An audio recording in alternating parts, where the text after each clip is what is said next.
And welcome to College Football Now, our weekly look at college football in the state, across the country. I'm Brant Parsons. With me, as always, our national college football writer, Matt Murschel. It is out the second week of college football playoff rankings, the argument makers, if you will. They serve very little purpose, except for TV ratings and giving us something to talk about. But they are out. Top four teams: Clemson, Alabama, Ohio State, Notre Dame, in that order. Clemson, not a shock. They were number one coming into this week. Alabama moves up two with their win over LSU. Ohio State stays put at number 3. Notre Dame jumps into number 4 after the LSU loss knocked them out of the top 4. Iowa and Baylor 5 and 6. Stanford at number 7. Oklahoma State with the big win over TCU at number 8. Any shockers in this for you? I think Iowa was probably the most shocking. I know people would maybe say they thought Baylor would get into that 4 spot ahead of Notre Dame. I think Notre Dame's strength of schedule and some of the wins they've had in the past, I think, have been able to help them get them into that spot at number 4. I think obviously, you look at what Iowa has done. Iowa's undefeated, but again, you're looking at their strength of schedule. You look at what they've been able to do. You look at that they haven't really faced anybody at this point. Although the selection committee says that they do have, some impressive wins in the Big Ten as well. So I think, again, those are reasons why Iowa was there. Oklahoma State, you put them up there as well. I thought that Oklahoma State might have a chance to get into that top 5, maybe top 6 discussion point after their impressive win over TCU. But the Cowboys, again, really aren't, really don't seem to have the kind of quality wins that the selection committee is looking for, at least at this point. The Big 12 itself is having some issues, trying to get into the top 4 spots. Baylor at number 6. We talk about Oklahoma State. You look at Oklahoma at number 12. Again, this has been a talking point throughout, is how can the Big 12 get a team, in the Final Four? I think those things will start to work themselves in the next coming weeks. You'll see these teams, with some impressive games against each other. Baylor, for instance, plays Oklahoma. They play Oklahoma State. They'll play TCU. I think those 3 games against ranked opponents will help get Baylor in there as well. We talked about Oklahoma State. Their big showdown will be against Baylor and against Oklahoma at the end of the year for that Bedlam series. And then, TCU, again, will have some big games. They're going to have a showdown against Baylor at the end. That's going to help them well. So I'm around those top teams or top 10 teams. I think that's what we're being able to see from these groups. Big 12 is going to be a discussion point. Another little minor surprise actually maybe would be Navy. The midshipmen, after their impressive win over Memphis, jumps into the number 20 spot. And they're the top group of 5 team. And being in that spot enables Navy to possibly wind up in maybe the New Year's 6 games, where maybe it'd be the Peach Bowl or one of those spots. They're 1 spot ahead of Memphis, which came in at 21. Temple came in at 22. Houston at 24. So it looks like the American Athletic Conference right now is going to have one of the top teams when it comes to the group of 5, which earns the spot for the New Year's 6 games. So one of those teams obviously will find their way in there as well.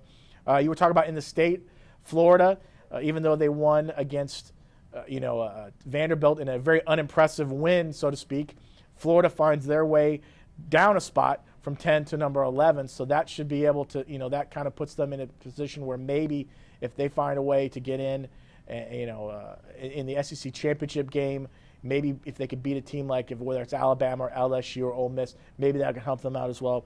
Florida State, with their loss to Clemson, kind of falls down. They're at number 16 as well. I think Florida State really, their chances of getting in the top 4 have kind of gone and went. Even though they have a game against Florida towards the end, I think that will be a showdown that maybe could help them, but not enough to get them in the top 4.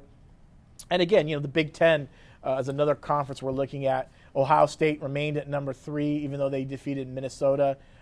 Their schedule will get a little bit tougher. They have Illinois this week, but then they'll face Michigan State and Michigan to wrap up the season. So I think that helps Ohio State, big picture-wise. Iowa, as we mentioned, is another one. If Ohio State wins the East and Iowa wins the West, those 2 teams end up facing. I think that could help the Big Ten. If not, if Ohio State loses or Iowa loses, I think that's really going to hurt chances of getting a team in as well. You look at Michigan State with their surprise upset loss to Nebraska this past weekend. Michigan State's now at number 13. I think unless they beat Ohio State, I think they're going to have a hard time finding their way back into the discussion. And then we're going to look at the Pac-12, for instance. Stanford comes in at 8-1, with their win this weekend. They have a big showdown against Oregon. They're probably the Pac-12's best chance of getting a team into the Final Four. I think to do that, Stanford's going to have to beat Oregon and Cal in the next coming weeks and really have to beat Notre Dame. Because if they can beat Notre Dame, I think Stanford might have enough push to find their way in the top 4. So really when it comes down to it is that it's going to be that Final Four spot, I think. It's going to be that spot where there's either going to be Notre Dame or Baylor or a Big 12 team or Stanford from the Pac-12. Looking at this, the other one's notable. Florida stays at number 11 after the win against Vanderbilt. How much outside looking in are they doing on this? They're on the outside looking in this situation because, again, I think, you look at their schedule, they don't play anyone until they get to that Florida State game. And then I don't know if beating a Florida State team that's ranked 16th in the selection committee's eyes, I don't know if that's enough to give them a big enough boost. Their best hope is beat Florida State, get to the SEC championship, and face either Alabama if they're number 2 or number 1, depending, and beat them. Maybe that can put Florida enough, but I just don't see it. I think if you're within that maybe 10 spot, 1 to 10, I think those are your best chance teams to get up there. I think Florida's got some work to do if that's going to happen. The group of 5 puts one team into the New Year's Day Bowls. A somewhat shocker this past weekend, Navy with the big win over Memphis. They are now the team that is the highest ranked group of 5 team. This creates something interesting down the road because Navy plays in a conference, so they'll have a conference title game. But then the next day is the day, December 6th or 7th, whatever, that Sunday, the day that these bowls are announced. And then they still have a football game after that, the Army-Navy game. They do, and that's something that was discussed last night after the rankings were released. Playoff CEO Bill Hancock had said, the conference commissioners had decided back in June that, if Navy was in contention for a playoff spot, obviously they would still release, the committee would still release the rankings on the 6th of December, but they wouldn't decide where, which team would go where in those playoffs. They would have to wait to see what happens to Navy because, again, if Navy's 1 through 4 and they somehow lose to Army at the end, it'd be unfair to reward them just beside the fact that they have that late game. Now, if Navy is in the contention for the group of 5 spot, for the possible New Year's 6, a bowl game, then that kind of changes things a little bit. That means what the committee will have to do is leave a spot open in one of those games and wait to see what happens in that Army-Navy game. So it's really kind of a unique situation. I know there was some discussion earlier this season about maybe moving the Army-Navy game, but the playoff officials don't want to do that. And I don't think conference commissioners want to do that as well. They feel like that's a traditional spot, historical spot that they've had for so many years. They don't want to move that game up just for the sake of the college football playoff. I mean, it's more recent, the Army-Navy game. It's in my lifetime because I remember it was on the last Saturday, but now on that special last Saturday, the Saturday after everything. Yes. Army and Navy, both schools, both teams, they like that national stage because there's no NFL football yet on that Saturday. The season is done. You're waiting for bowl games. There's one football game. It's Army-Navy. So they don't want to give that up. And we knew this coming in. This is a Navy football team that was going to compete for an American title.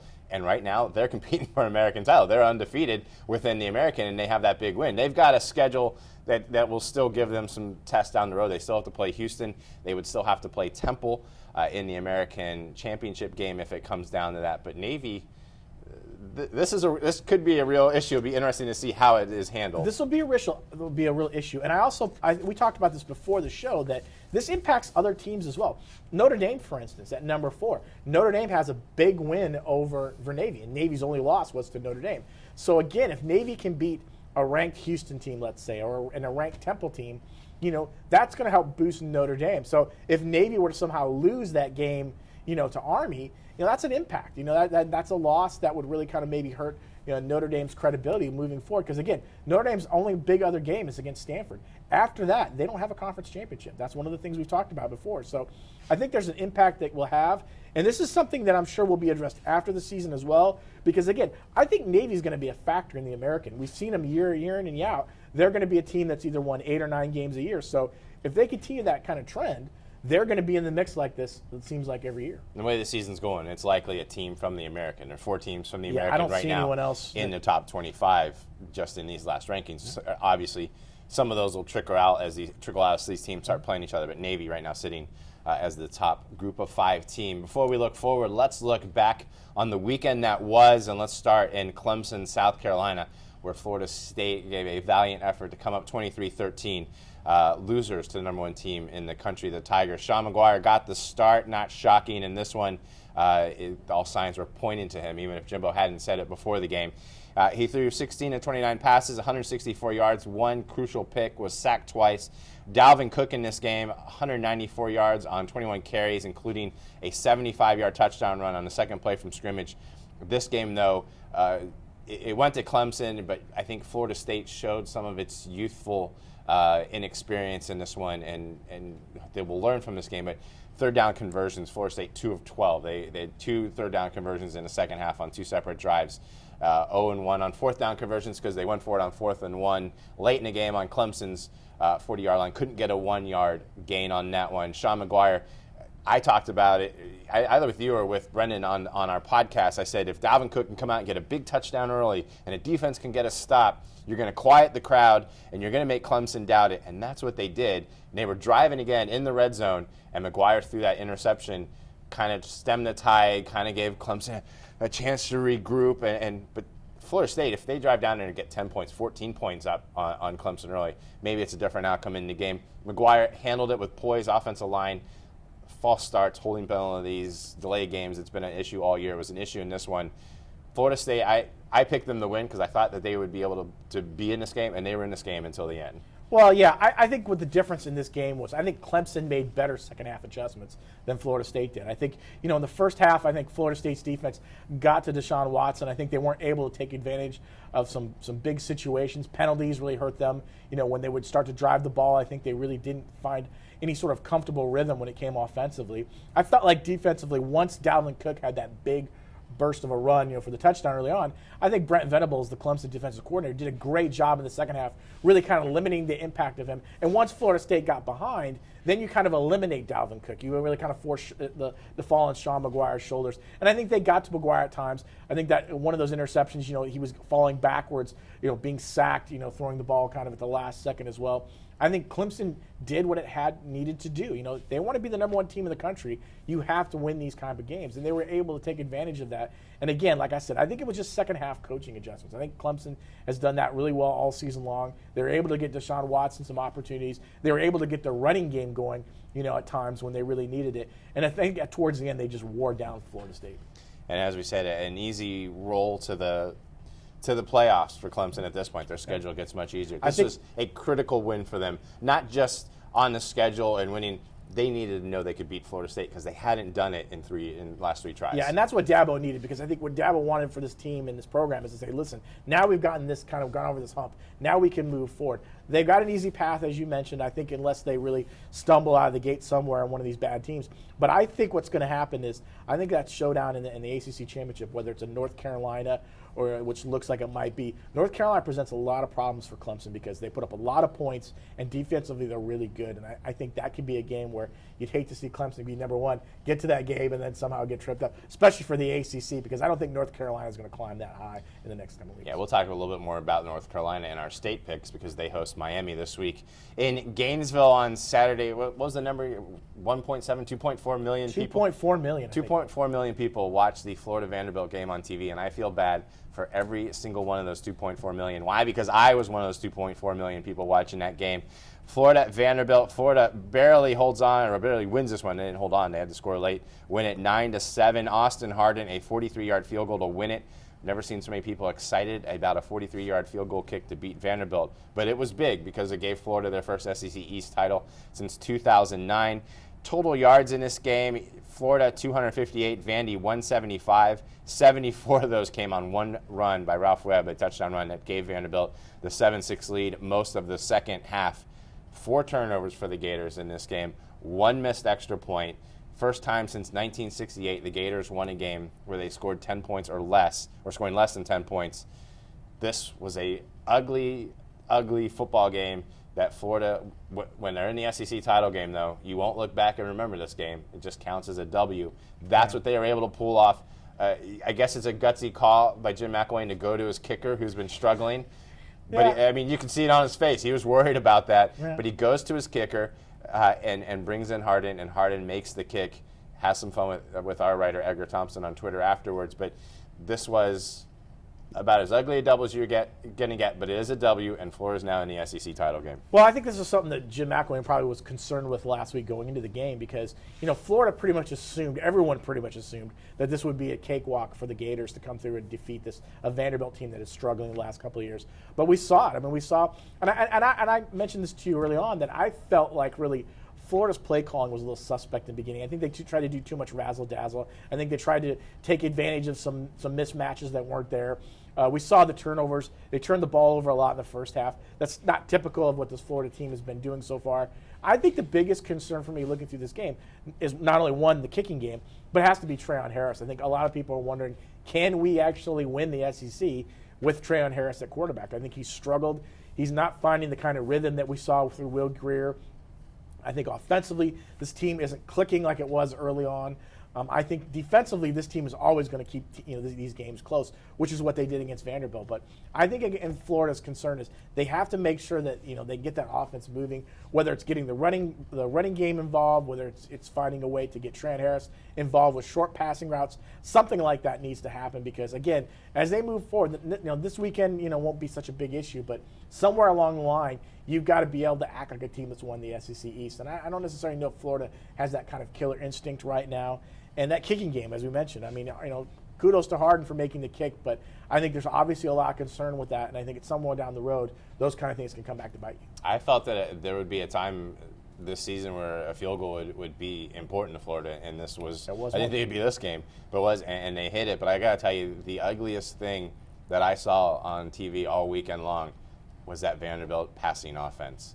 3 of 14, I have the number here in front of me, 30 yards. For Johnny McCrary. It was, they didn't know what they were doing when they passed the ball, and like you and I talked earlier, they needed 30 yards to get downfield to get into field goal range, and they couldn't even do that. I mean, if Vanderbilt and Florida was trying to help them with some penalties. And let me put it this way: if Vanderbilt had any sort of offense, Vanderbilt wins that game because I think they would have gone down the field.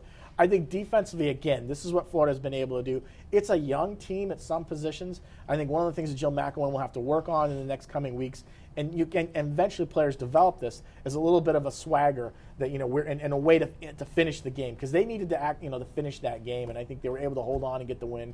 I think they want to make sure that this doesn't happen this week against South Carolina and move forward because a big showdown against Florida State is on the schedule and someone in the SEC championship. Yep, South Carolina and FAU first on the line for Florida. We'll talk a little bit more about South Carolina and our state picks. UCF, I don't know if you know, the CBS does a rankings 1 through 128.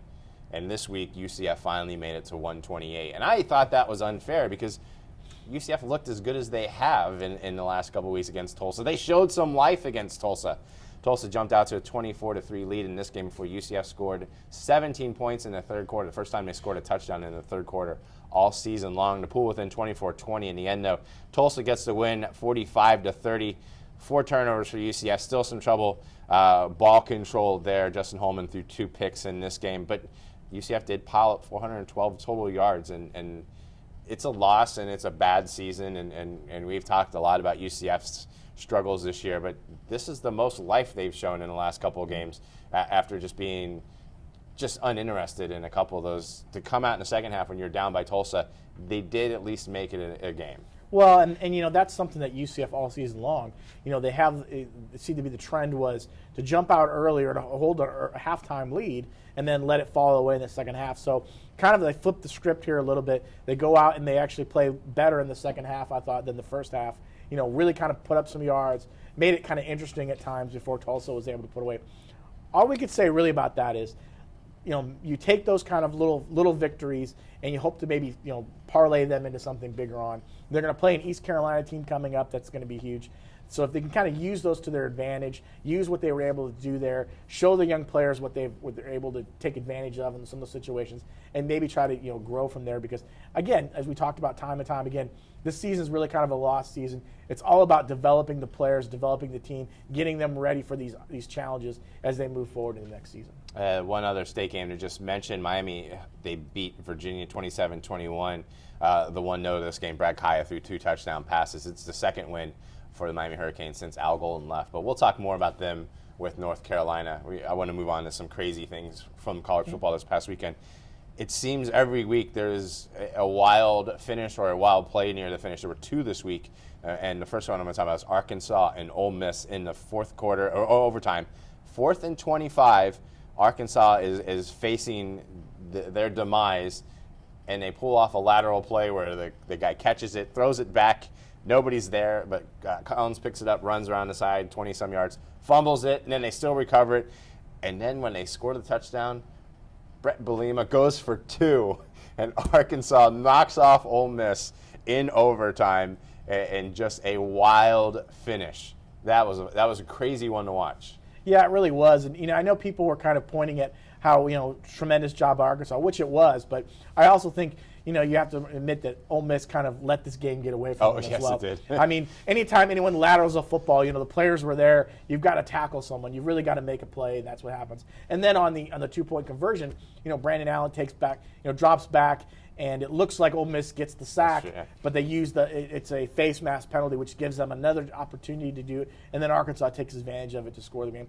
I mean, give it up to Brett Bielema if we're able to take that opportunity to get the win instead of just settling for let's go for the second overtime and see if we can beat them there on the road. I think he said, listen, we're going to win. If we're going to win this game, we're going to do it now. We have the best opportunity. I think they were able to take advantage of that. He felt like the team had the momentum, which they did, and they were able to do that. He didn't want to see Ole Miss get their offense back on the field. So this is a huge loss for Ole Miss because really the Rebels were right there. They were considered, if they won out the rest of their games, they were still in control of their own destiny. They were the SEC West. So I mean, to have them lose this game really kind of puts a damper on a season that was pretty good. Now they're just going to have to kind of see if they can win out and take advantage of that. And really, the one who should be the happiest is Nick Saban. Who should be sending a complimentary basket of muffins, to Brett Bielema, because that's really the opportunity to show that they now control the SEC West. And the other finish to talk about is Nebraska and Michigan State.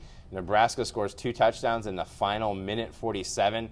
Their last drive is 4 plays, 91 yards. They score with 17 seconds left. Brandon Riley, a 30-yard touchdown reception from Tommy Armstrong Jr. It knocks Michigan State out of the world of unbeatens, which they had been toying with a couple times anyway. But we have a lateral in one game, and then this one is the controversial part. So it equals Miami-Duke. It just took 2 games to equal Miami-Duke. And on the touchdown pass, Brandon Riley steps out of bounds, comes back in, makes the catch. They rule that he was forced out of bounds. Then they watched the replay and still ruled that he was forced out of bounds. Michigan State fans, you're wondering about whether or not they got that right. But this also, I don't want to take too much away from Nebraska because Nebraska played hard in this game. They stayed with it, and Michigan State had its chances to shut Nebraska down multiple times. They couldn't do it. They had an interception that they dropped in the end zone. The play before this that would have ended the game for them. But now Michigan State, now they're in the role of spoiler. But what a win for Nebraska. Yeah, if there's any coach who needed a win more than Mike Riley, I don't know who it is. Because, again, this season has been one of, how many last-second, field goals or touchdowns or calls have gone against Nebraska to have them where they're at right now, 3 wins going into that game. To get this win, that's huge for Mike Riley, a guy who's really trying to, get his situation set up there, take over a program that normally wins 9 or 10 games. The last couple of years has been a 9. For him to come in, there was a lot of controversy, with what happened, with Bo Pelini going out. So again, the guy gets the win. And then you look at Michigan State. As we mentioned, they gave up a lot of points late. This Michigan State team hasn't looked as dominant as the record has kind of demonstrated. Everyone was hoping for that undefeated Michigan State, undefeated Ohio State game. That doesn't happen. Now, this game becomes more interesting later on down the road because now that Michigan State, their next big prize is the Big Ten championship. They got to find a way to beat Ohio State to kind of get their footing in that door. So it makes that game a little more interesting. And that's coming up, of course, next week, but not this week. Before we get to our picks for this week, it's time for the Heisman Watch. And if there's one thing the Heisman Watch does, not just yours, but every Heisman Watch, is it creates favorites early in the season. It may put undue pressure on favorites early in the season to where a bad game might make you forget about it say 15, 20 years ago, Leonard Fournette would like to have everybody forget about his game against Alabama. 31 yards, 15. I mean, some just terrible number in that game. But there's a guy in that game, a running back, that is on the Heisman watch, and we're going to talk about, and that's Derrick Henry. And he is rushing for 173.6 yards per game against ranked teams. And they played 5 of them when they were AP ranked, Alabama. And 173.6 yards per game in those games. His last 2 games, and he has 2 games over 200 yards, including 210 against LSU. He's not only thrown his name in the hat, but is this enough to tilt it? It was almost a foregone conclusion for Leonard Fournette. Now, does this one game? 2 questions. Does this one game kill Fournette, and does this one game propel Henry really into it? Well, I don't think the one game kills Fournette. I mean, if you look back at running backs who've won the Heisman, they've had a poor performance in the season. They've had something. Even quarterbacks have had. Even quarterbacks had a bad situation. You know, I think against the competition, obviously Leonard Fournette didn't have the kind of game. If he had rushed for 150 yards and LSU had won that game, then maybe you can make the claim that he's pretty much locked it in. I think what happens is Fournette kind of falls back to the pack. He had that big lead. Now he falls back to the pack. I think if he can, wrap up a couple games towards the end and have a big, strong showing, he's still going to be invited as a finalist to New York. I think what this does for Derrick Henry is that puts him more into the discussion. He was kind of on the outskirts, but now he's back into the discussion as well. What helps Alabama and Henry as well is that, again, Alabama plays a ranked Mississippi State team this weekend. They're going to get in the SEC title game, it looks like, maybe unless something happens. So they'll play a ranked team in that situation as well, Florida. So I think those things will help his cause as he moves for, as long as he continues to have a strong performance as well. But I still think there's some names out there that are going to be right there towards the very end. We mentioned Deshaun Watson at Clemson. He had a strong performance. They finished up with some kind of average team, so he'll put up an opportunity to put up some big numbers. I'm going to throw a name out there that's to watch besides Derrick Henry, and that's Ezekiel Elliott at Ohio State. I think when you look at what Ohio State has coming up on their schedule, if Elliott has a big performance against Michigan State, against Michigan, they get into the Big Ten title game. He plays an Iowa team, perhaps, that wins. Those gives him opportunities maybe to make a big push towards the very end against some good teams. So a lot of games to be played. It's not a given for any of these guys, but I definitely think that Derrick Henry made a good showing and a performance that will put him right there in the mix of a finalist. I know it was a different season, but how many yards did Ezekiel Elliott get against that Alabama defense? He had a pretty good time against them. Well, much better time than Leonard Fournette. And you could make the argument last year that if the Heisman had waited a little bit, that Ezekiel Elliott's last 4 or 5 games, his last 3 games would have put him in there as well. So I think, again, there's more than enough opportunities for these guys to make a strong showing. It's just when you have that opportunity on a nationally televised audience, prime time, to not have the strong performance, I think that kind of maybe put Fournette back down to made him among mortal men. So and of course, with Trayvon Boykin having a terrible day. Yeah, I think Boykin he knocked him out. Couldn't step into it either. I do believe this will be the year, though, that a running back wins the Heisman, other than a quarterback, because I don't see any outside of Watson any quarterbacks that really can make that kind of case. Yeah, not at this point. And let's start our national picks with Alabama. The number 2 Alabama Crimson Tide head to Mississippi State, number 17. This is a 3:30 start on Saturday on CBS. This is the 100th meeting between the 2 schools. These 2 schools in the past 25 games both have identical 20-5 marks. Those are the best in the SEC. Mississippi State, the football powerhouse, is a bowl-eligible team for a record 6 straight year, school record 6 straight year. This is a game, and Mississippi State, they've outscored opponents in the fourth quarter, 62-12. They lead the SEC. They're the only team in the SEC being in the top 5 in scoring offense and scoring defense. And I think this is, if I look at Alabama's schedule, and this is where we do our prediction part, and I look at who they play left. They have Mississippi State, they have Charleston Southern, Auburn, Florida. Out of those 4 games, this is the one I think is the toughest for them because Alabama has trouble with good quarterbacks, and Dak Prescott is as good as they get, and he's got some weapons, including the receiver, I had his name, De'Runnya Wilson, who has 8 touchdowns. He's got some weapons, and he is a quarterback that could give Alabama some fits. I think so. You look at this game. I don't want to put. We talk about Alabama's given to win the SEC West. Listen, Mississippi State has a chance. I mean, they need to win out, and they need to have some help. But again, this is a team that's fighting in a sense for the SEC West as well. So I think you look at the quarterback situation in the SEC. I think Dak Prescott's obviously heads and tails, probably one of the best quarterbacks in the SEC in the opportunity they have. I just don't know if he's going to have enough time to find some of his wide receivers. One of the things that's impressed me so much about Alabama is their front line. They've done an amazing job of getting to the quarterback, putting a lot of pressure. Brandon Harris, who by no stretch of the imagination is Dak Prescott, but they were able to get to him a lot last week, and really made him kind of have to struggle to kind of find the consistency that would have helped them down the road. Derrick Henry, we talked about in the Heisman Watch. Derrick Henry averaging 7 yards a carry on the road this season. So again, I think if Alabama does what it needs to do, it doesn't turn the ball over and gives the ball to Derrick Henry, I think Alabama wins this game. I've got them winning it. I have Alabama winning, but out of the games left, in assuming an SEC title game, even against Florida, I think this is their toughest game between now and the playoffs because of the quarterback issue, and also Mississippi State. They're pretty good on defense too, and they're not going to give up a lot of points. They played well against LSU earlier. They held Leonard Fournette in check somewhat in that game, so I think they're going to have a shot in this one, but I'm taking Alabama to win. We've talked a little bit about Arkansas and LSU. They face off this weekend. The Battle of the Boot is a trophy that is shaped like Arkansas and Louisiana. Where do they come up with these trophies? This is the 20th time they'll play for that. Hogs own the trophy right now. They won last year's meeting 17-0. LSU coming off a loss 27-2 under Les Miles. They've only lost 2 games in a row, twice under Coach Miles. Brandon Allen has been on fire for Arkansas. In his last 20 drives, they have scored on 15 of them, 14 of them touchdowns, and we saw what he was able to do at the end of that Ole Miss game. LSU, can they bounce back with the Hogs coming to Death Valley? Yeah, I think they can. I mean, this is a game that normally you might think this would be a game that Arkansas could maybe trip them up, down the road. I think, again, Arkansas is one of those teams where they always have one, like after last week's win against Ole Miss, they have one of those big wins, but then now you got to do it 2 weeks in a row. I just don't know if they can be able to do that on the road.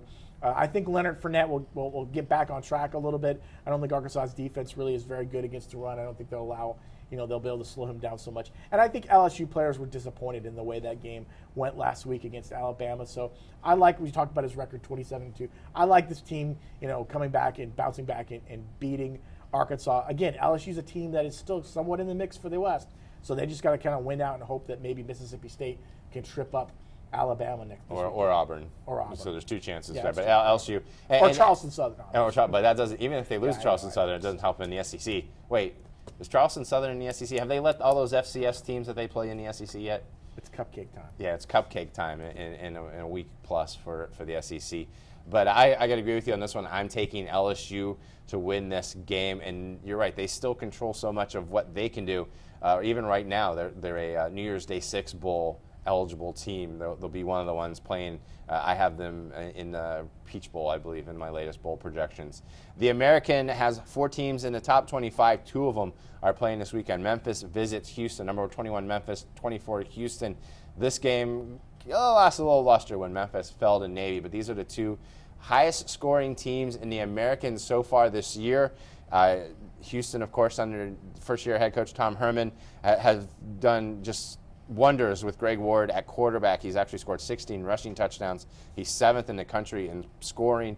Houston and Baylor and Michigan, of all teams, are the only teams nationally that have won 6 games, at least 6 games by 21 points or more. This is an offense that can score points. And then on the other side, you have a Memphis offense, which usually does pretty well. They struggled against Navy. Navy does that to teams, though. They can frustrate you. And that's Paxton Lynch, and he's passed for 300 or more yards in each of the last 8 games. And Memphis has an 8-game road winning streak heading into this one. I don't know who I'm taking on this one yet, but Memphis-Houston, this is a big one for the American. It's a big one for the American. Obviously, it's probably going to be a sellout. I'm sure Tom Herman hopes it's a sellout, in Houston. Biggest thing happening there. I think what's interesting about this game is both these coaches are probably the top of a lot of AD lists for head coaching jobs next year. It'll be interesting to see which one of these guys, end up, if they both decide, they're still there next year. These are 2 up-and-coming programs in the American. I like Houston in this game. I mean, I'm interested to see. We haven't seen yet how Memphis can bounce back from a loss. That was a very disappointing loss to Navy. You look at what they were able to do. I think Houston is trying to say, listen, we're there. We're ready to compete with Navy for the spot. So I like Houston. I like Greg Ward. I like what they've been able to do. I think this will be a high-scoring game, and I think this will come down to probably, it'll be a very close game at the end. I'm going to take Houston in this too, and I think the respect card is key on this, and Yes. I don't think they're getting the respect that Temple has received, Memphis, or even in Navy at this point. There's the bottom of those 4 teams in the top 25. They're at number 24, and they're undefeated. That offense, I mean, we know what that offense was like at Ohio State. We've seen what he's been able to do already at Houston. The guy is, he knows his offensive stuff. Houston, I think, wins this one in a game that should be very fun to watch if he likes watching teams score points. Oregon visits number 7 Stanford. 7:30 game Saturday on Fox. The Ducks have won 10 of the last 13, and when these two teams have met since 2010. The winner of this game has also claimed the conference title. Christian McCaffrey is a guy to watch in this one. He leads the FBS with 241.56 all-purpose yards, more than 25 yards per game more than the guy in second place. If McCaffrey played for a team that didn't play all their games late at night, he would have been on our Heisman discussion, and he still is. But He still is. But he does not get the attention he should because he plays at Stanford. He is a legit weapon that they have. Yes, he is, and he is also too the only player from Stanford that, if I'm not mistaken, has a Heisman campaign. Stanford released a Heisman campaign for McCaffrey this week. I don't think they did it with, when Andrew Luck was there, when they tried to push to get him. I don't know about the past, but, again, of all the Heisman, all the guys who have been mentioned in the Heisman this year, no one has an actual Heisman campaign, I don't think. I think he's the first one of all. And he's definitely a guy that could sneak into that finalist list if you think about it, because not only is he a good running back, he returns kicks, he also is a good receiver. And if Stanford finds their way, if they beat Oregon and find their way into the Pac-12 championship and maybe somehow find their way into the playoff mix, I think his name will be mentioned and that'll help them out as well. I like Stanford in this game. I think they're playing really good football. I think Oregon has struggled offensively. I mean, I know they still lead the Pac-12 in total offense, but Oregon's defense is atrocious. They're last in the Pac-12. They can't stop anybody. I think what will happen is Stanford will wear them down, will wear the Ducks down, and eventually go on to win the game. Oregon, we left them completely for dead earlier this year, but they've won 3 in a row. They've won 4 or 5. They've got a pretty good running back in Royce Freeman. Who's been having a typical good year that you would expect from an Oregon running back. In fact, he leads the nation in runs of 10 yards or more. I'm taking Stanford because, I believe Stanford has been the best team in the Pac-12, but Oregon keeps this game closer than maybe people thought or think heading in this game, because I think Oregon's a better football team now than they were even a month ago, but not good enough to beat Stanford. And I think if you're the Pac-12, you have mixed feelings about this game, because if Stanford loses this game, who's next up on the list? I think it's Utah. And then you got to hope that somehow Utah can find its way in that mix as well. I think if you're a Notre Dame fan, you're rooting for Stanford in this game because you want them to be as high ranked as possible going into. If Stanford loses to Oregon, how far do they fall? How does that impact Notre Dame's chances in the playoffs? So a lot of interesting matchups and things to watch when you're going this game. And if you're a Big 12 fan, you're rooting for Oregon. Because a Stanford loss keeps the Pac-12 out of the discussion. Exactly. And also could affect Notre Dame. Speaking of the Big 12, number 12 Oklahoma visits number 6 Baylor. This is the prime time ABC game on Saturday, 8 p.m. start. Oklahoma owns a 21-3 all-time record against Baylor. Baylor has the best home win streak in the country right now, 20 straight games. They haven't lost at home since 2012. They've outscored their opponents 459-200 through 8 games. I won't list all those opponents. Some of them are better than others. Jarrett Stidham is the quarterback. He threw for 419 yards, 3 touchdowns in his first start.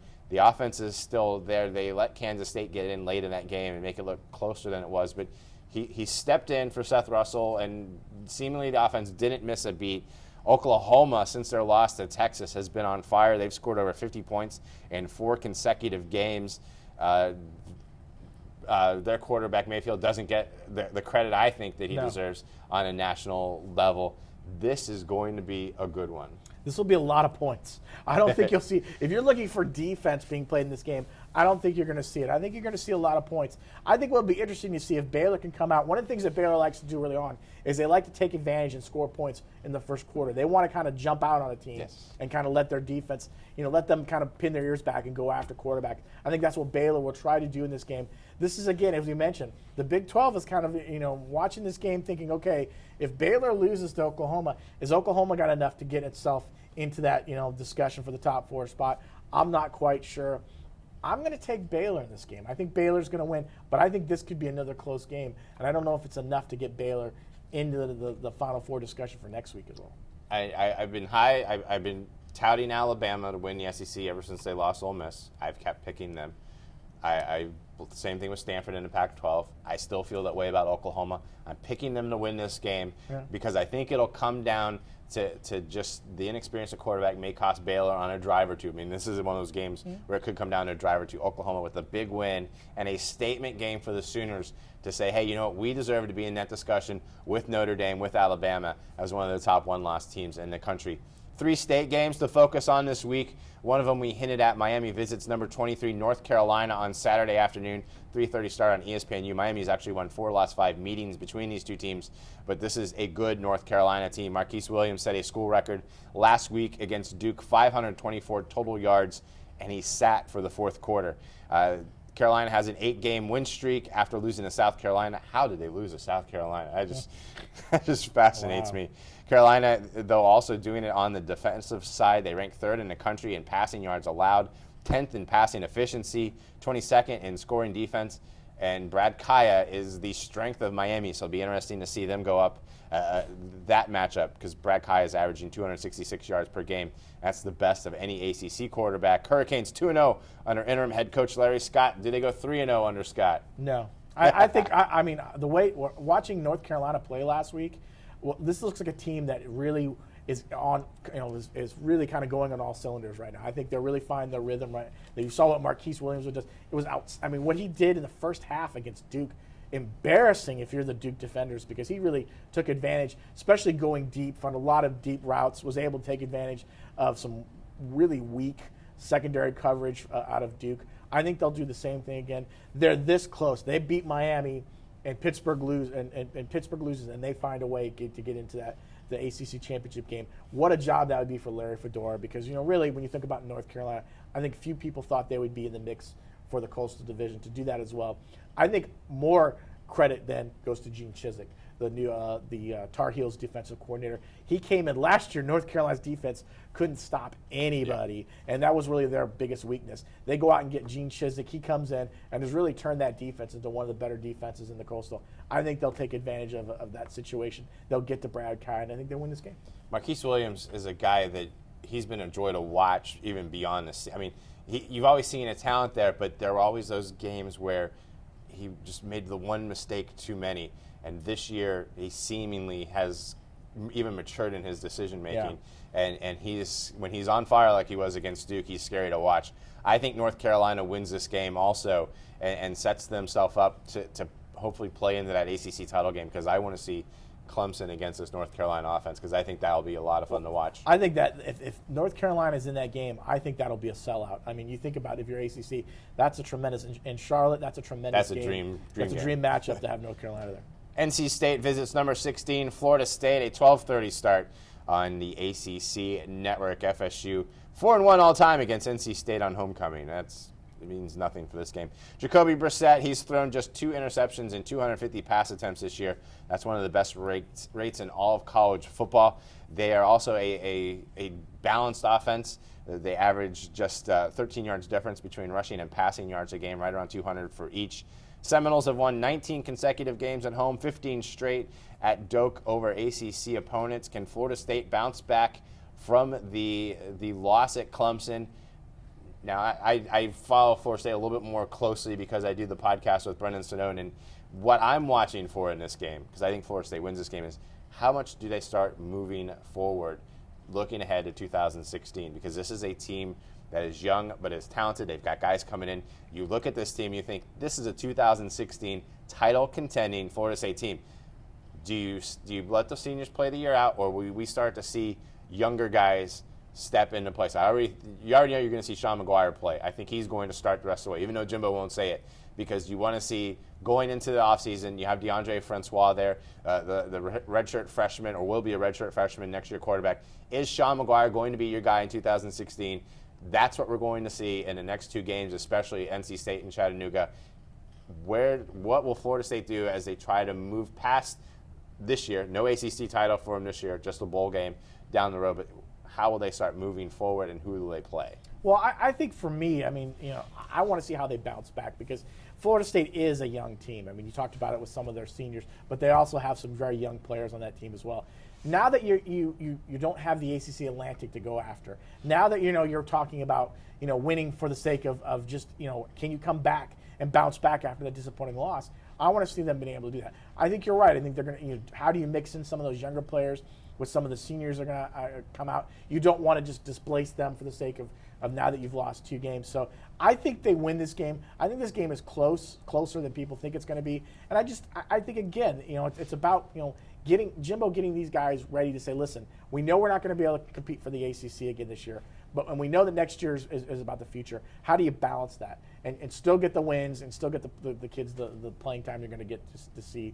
Sean McGuire, this is really his opportunity. Showcase what you can do because, again, if you struggle in the last couple of games, I think there'll be a lot more question marks in the offseason who's going to be the quarterback. Yeah, interesting quotes after the game, and almost universal after the Clemson game of, well, we're going to build off this. We're going to learn from this. Sean McGuire says if we didn't lose those games in 2012, we don't win the title in 2013.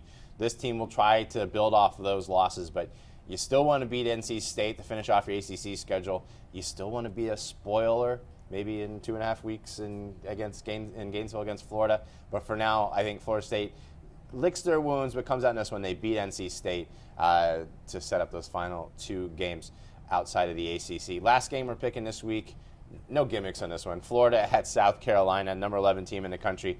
These 2 teams have split their last 10 meetings. Quarterback Treon Harris will start the 11th game of his career, 5th this season. He's 7-3 record as a starter. He's 4-2 in SEC play. South Carolina, this is a stat I like. South Carolina has 18 players on its roster from Florida. How many does UF have from South Carolina? 0. South Carolina 1-2 since Steve Spurrier quit. They beat Vanderbilt. This is game 4 of the Sean Elliott era. Do they have? Last week I would say they don't have a shot against this Florida team, and then I saw Florida play Vanderbilt, and now I don't know what we're going to see from Florida. But this is a game that you would think the Gators can go in, take care of business, stay healthy, set themselves up for their cupcake week against FAU before Florida State. But South Carolina's at home. South Carolina's been bowl eligible every year since 2004. They need to win out to be bowl eligible this year. It starts with this one. They're going to be hungry, but I don't know. I don't know what to make of this Florida team. I believed in them, and then they go and pull that against Vanderbilt. And I don't want to put everything on that Vanderbilt game and say that's but it's how Georgia bad. Too. They didn't look good against Georgia either. But they got the win. They did. They got the win. We said got this the from W. We said this from the start of the season, everybody. I mean, this Florida team is going to be it's going to hang its hat on its defense. The defense is going to be what keeps this Florida team in these games, and I think that's what's going to be the same thing this weekend against South Carolina. I think the defense is a lot better than South Carolina's offense or their defense, and I think they're going to find a way to keep those games close. I think if Florida can not turn the ball over, which it did obviously against Vanderbilt, I think they got an opportunity to score some points. I mentioned this before. Kicking game is always going to be a concern. Whether or not it comes back to bite them, we'll see what happens. I think Treon Harris just needs to do enough to get the offense in the end zone a couple times and then let your defense hang its hat on that. But I think, as we talk about, watching Harris can he get control of this offense? Can he be consistent? Can the offense look like it's doing? I think some of what Jim McElwain and Doug Nussmeier, the offensive coordinator, have to do is they have to establish the running game at some point. They have to know that they have Kelvin Taylor. They have to use him in certain situations. We know that Harris can get away from any pressure that comes his way. So I think Florida wins this game. It may be ugly again. It may be a close game. But, again, it's always going to come back to the defense. I think Florida's defense is one of the best in the country. I think that's what will help them win these games. Are they going to look pretty doing them? Probably not. I mean, Will Grier obviously had a better understanding of the offense, what's going on. But who knows? I'm not ready to write this team off as being bad. I think they're just not a great team. I think they're a good team. Yeah, and I said, I told everybody I didn't think that the loss of Grier would hurt as much as it did, but Treon Harris is still struggling to be comfortable in that offense. You can just see it in the mannerisms. And it's not. And let's be. And he's got all the talent. And let's go back, everyone. Nobody in this country thought Florida was gonna win the East this first year and win more than 7 or 8 games. For Florida to be where they're at now is above and beyond So to expect them to win 10 or 11 games or whatever it was going to be, I don't think that was going to happen. So I think there's going to be struggles, and I think they had those last week. Even the most irrational of Gator fans probably could not have foreseen them being 8-1 heading into South Carolina, or to be 10-1 going into Florida State. I mean, if they beat South Carolina and FAU, yeah, they're 10-1. Who would have thought they'd gotten double-digit wins? Yeah. So South Carolina's won the last 2 games, 4 of the last 5 between these 2 teams. But I'm picking Florida in this one. I think Florida wins. And maybe you see a little bit of more settling in the offense. Yeah. It has to happen at some point. Maybe the Vanderbilt game was a wake-up call. You can't just go into these games and expect to waltz right through them. So Florida beats South Carolina and sets it up.